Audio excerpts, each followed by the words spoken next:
et de religion et de Coran de cette manière. Ce qui m'a le plus touchée, on va dire, c'est la manière dont il parle de l'étymologie des mots.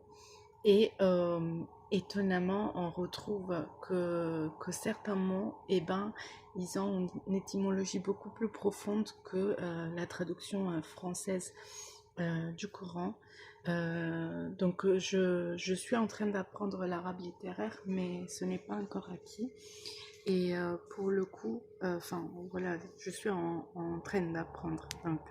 Pour l'instant, pour comprendre le Coran, je lisais la traduction française. Et souvent, je me heurtais à certaines choses qui me semblaient injustes euh, avec la traduction française.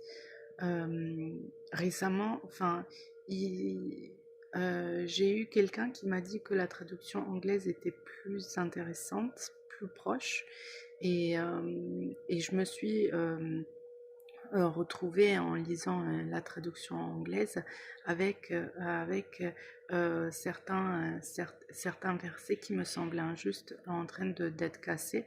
Enfin, voilà, ça a été cassé parce que justement la traduction n'était pas bonne en fait. Et, et là, avec Reda Al-Qadri, eh ben, je retrouve encore plus de justesse, encore plus d'amour dans les mots qui sont utilisés. Et, euh, et, euh, donc voilà, c'est exceptionnel. Hum, aussi, j'apprends vraiment euh, cette, ce qu'Allah veut de nous comme étant quelque chose de vraiment intéressant en fait, et vide de toute culpabilité qu'on peut voir souvent dans certaines